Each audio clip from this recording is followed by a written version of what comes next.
हमारे बीच प्रोफेसर कमल दीक्षित जी विराजित हैं और आप आज के हमारे इस सत्र के कीनोट स्पीकर भी हैं।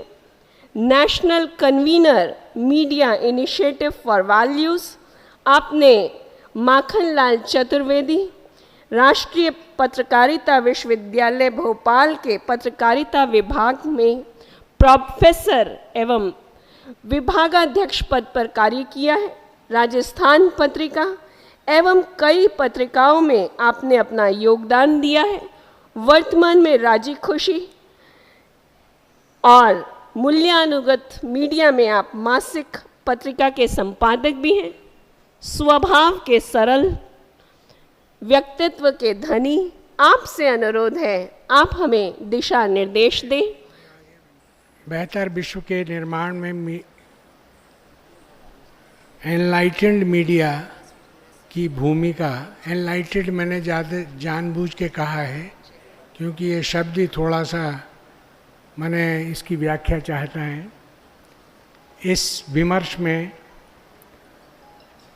देश और दुनिया के कई हिस्सों से पधारे हुए आप सब अलग अलग मीडिया के मित्रों, इस मंच पर इस सत्र की अध्यक्षता कर रहे मीडिया प्रभाग के अध्यक्ष करुणा भाई जी,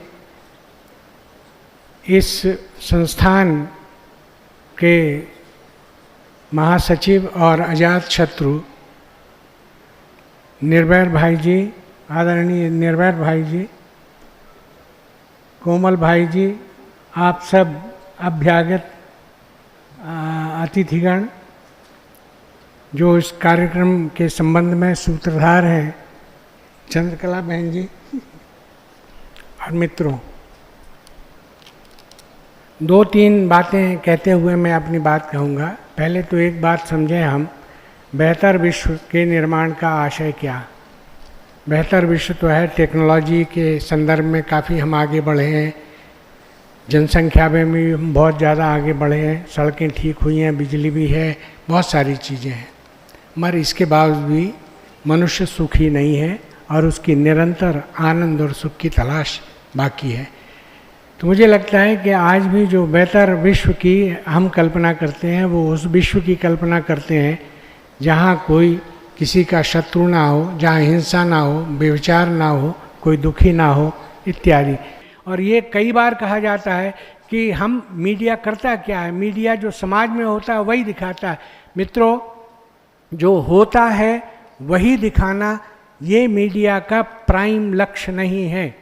मीडिया का लक्ष्य है कैसा भविष्य बनना चाहिए, उसके लिए क्या होना चाहिए, उसमें हस्तक्षेप करना, और न केवल हस्तक्षेप करना वरना उन लोगों को हस्तक्षेप करने के लायक बनाना जो मेरा सीधा मतलब है कि वो जो पढ़ने वाले हैं, आपके जो आम जन हैं, आम जनता हैं, वो लोग जो इस लोकतंत्र में भागीदारी करते हैं, उनको इस लायक बना देना, हस्तक्षेप करके इतने लायक बनाना कि वो अपने भवितव्य का निर्माण करने में स्वयं समर्थ हो सकें।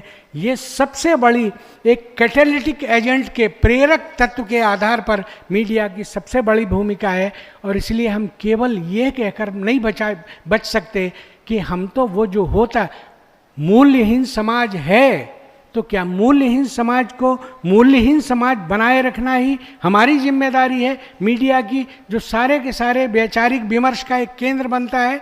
नहीं मित्रों, हम सब जानते हैं और पत्रकारिता के इतिहास में ऐसे बहुत सारे मौके आए हैं, ऐसे बहुत सारे नाम हैं जिन्होंने कबीर की तरह बहुत साफ कहा कि कबीरा खड़ा बाजार में लिए लुकाठी हाथ, पत्रकारिता के बारे में कहा और बहुत ठीक था। मैं मुहावरे के तौर पर कह रहा हूँ, जो घर फूंके अपना चले हमारे साथ। मेरे समय में मैं जब पत्रकारिता करता था, मैंने करता हूँ भी, मगर जब मैंने शुरू की थी तब लोग मुहावरे के तौर पर कहते थे अगर किसी से दुश्मनी निकालना हो तो मित्र केवल एक सलाह दे देना, अखबार निकालने की सलाह दे देना, कुछ नहीं करना पड़ेगा, उसका घर द्वार सब बिक जाएगा, मगर पत्रकारिता में वो सफल नहीं हो पाएगा। और आज मित्रों, अगर किसी आप बहुत अच्छे रसूखदार पैसे वाले से बात करें और उससे सलाह लें।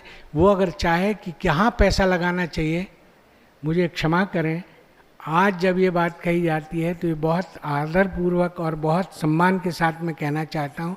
सलाह दी जाती है कि मीडिया में चले जाओ, 3 तरह के मुनाफे हैं, तीनों तरह के मुनाफे मिलेंगे।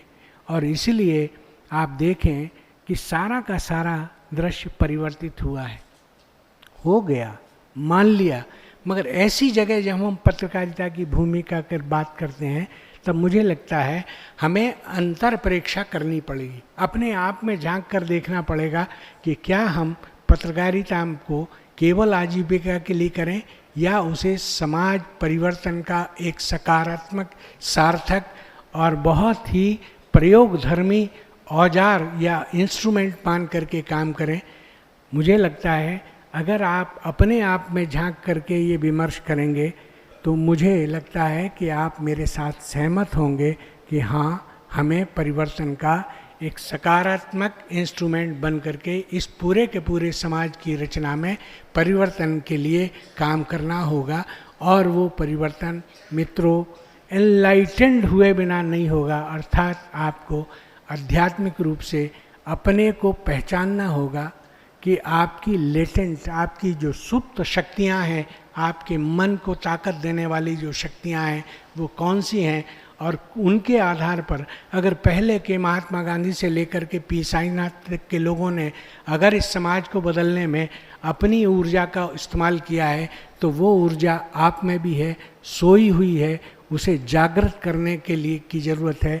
और वो जागृत करने की ऊर्जा का स्थान निश्चित रूप से ब्रह्मा कुमारीज है, ये बिल्कुल सच है। और इसीलिए ये संयोग बड़ा सुखद और आकस्मिक नहीं है, ये संयोग भी संभवतः उस विधाता की देन है कि जिसकी वजह से आप यहाँ हैं और आपकी बहन जी हो गया, वो उसकी वजह से आप यहाँ हैं। और मुझे लगता है कि उसकी वजह से हम सब वो विमर्श में वो हिस्सा लेकर जाएंगे जिससे कि हम ऐसा कर पाएँ।